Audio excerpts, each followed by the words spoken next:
To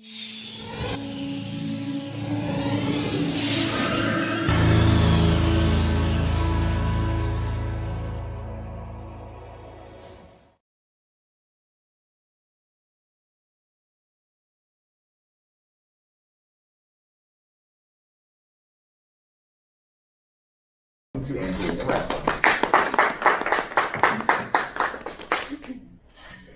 So a few weeks ago, I was driving to soccer practice and I felt all the usual feelings come at once. The pain in my gut, the shaky hands, the short breaths. That's probably what I looked like. Tough crowd, okay? I stopped at a gas station a mile from the field to get a Gatorade because I thought that might calm me down, because being in public like that is not the best environment. When I get to the field, I walk to where my teammates are and I see my good friend, so I set my stuff down by her, and she sees that I'm kind of different. I don't seem like my upbeat, normal self. And she asks me, "What's wrong with you?" And I tell her I have anxiety right now, and we have a conversation, and we end the conversation with her simply saying, "Just calm down, you're gonna be fine." Many of you see nothing wrong with this, and if you don't, you probably don't experience anxiety every day or know someone that does. Anxiety disorders are the most common mental illnesses in the US, affecting 40 million people from the age of 18 and older.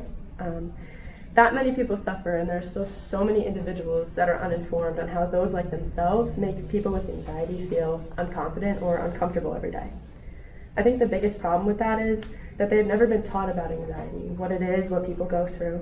If you don't know anything about something, how do you know how to help someone who goes through it, and why would you go out of your way to make someone feel comfortable? First and foremost, you have to understand what people with anxiety face every day and where it comes from. Anxiety can be caused by a multitude of factors. That includes genetics, brain chemistry, events in one's life, etc. It is common for individuals to replace the meaning of anxiety for the meaning of fear. Anxiety can be described more as a feeling of worry or unease generated by personal conflict or events that happen to them.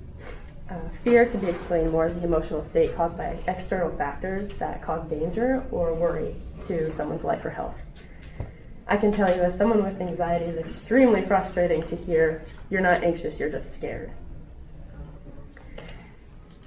Anxiety can also bring so many different physical experiences. Like I said earlier, pain in the chest and stomach, rapid and trouble breathing, shaky hands or different limbs. Aside from that, you can also experience rapid heartbeat, trouble focusing, difficulty sleeping, sweating, nausea, and headaches, and so many more. For me, I can experience new symptoms depending on the severity of my anxiety, but the ones I mentioned before are my usual three. I'm experiencing those right now, actually, as we speak. You may also notice that anxiety can cause symptoms in the daily life of someone who experiences it. Minds running a mile a minute, needing constant reassurance from people, indecisiveness, overthinking every action, constant pessimism, social isolation, feeling unworthy of love or kindness, and if you're anything like me, you experience them all. Now that we have a little bit more of an understanding of what the concept is, it is easier to now describe to you some things that you should and should not do when interacting with someone with anxiety. Now, something I can't stress enough is anxiety is different for everyone. The way I feel when I'm anxious is different to the way Bob feels when he's anxious, or your cousin feels when they're anxious. That leads me to my first piece of advice. Ask the person what they prefer you do for them when helping with their anxiety. That will be appreciated so much more than you assuming and getting it wrong and possibly causing more insecurity. Asking someone about their personal preference can help you create specific methods on how to assist that person and make them feel the most comfortable. For those who play sports, let me put it this way. If your coach tells you that you could have executed a play better, you typically ask them, "What could I have done better, or what can I do next time?" However, the way you execute the play in lacrosse is going to be totally different than the way you execute the play in soccer, so you ask each coach and get a different answer.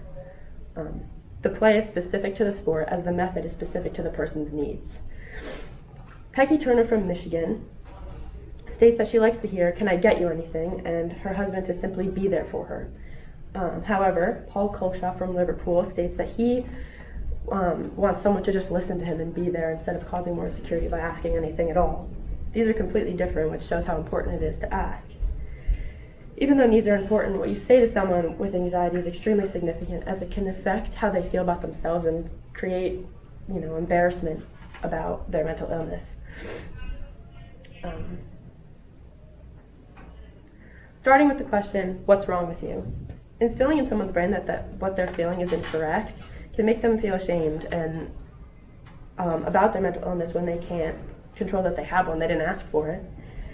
When I was around 11, I had my first big anxiety attack in my kitchen, and my parents went back and forth asking questions like, what's wrong with her? How can we make it stop? How can we make it go away? And at the time, I had those same thoughts, and I didn't think there's anything wrong with those questions. But now that I understand mental illness, I know that there's nothing wrong with me, and that my anxiety may never fully go away, and I'm okay with that.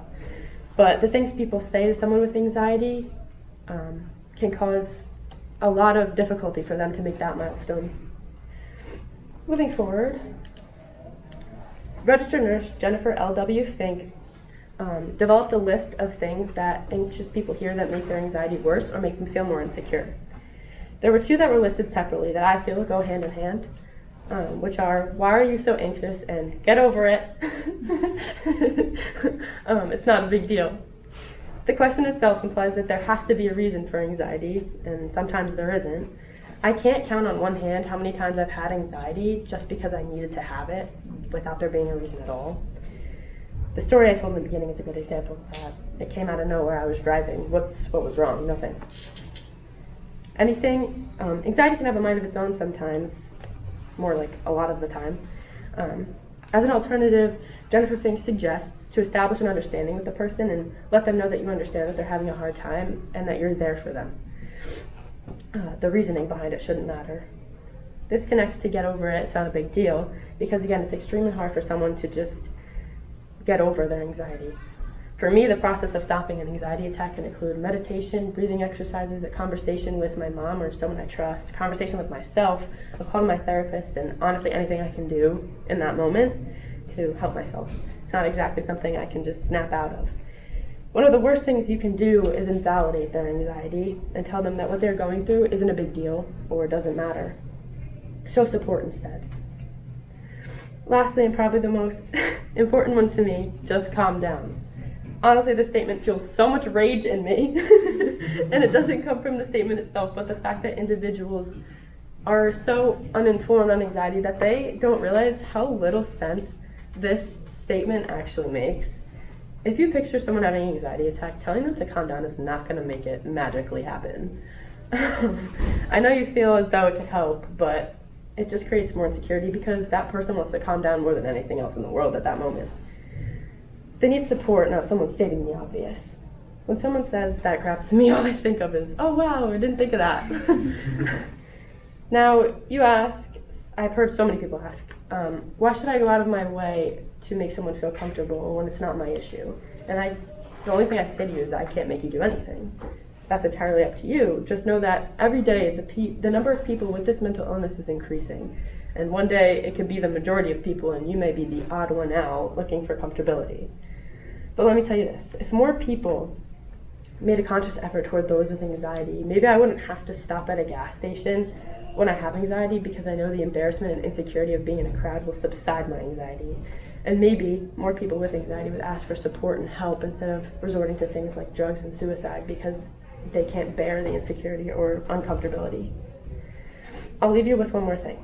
Imagine it were your best friend or mom standing up here telling you that this is what they need. And if that's not enough, think if it were you. Thank you.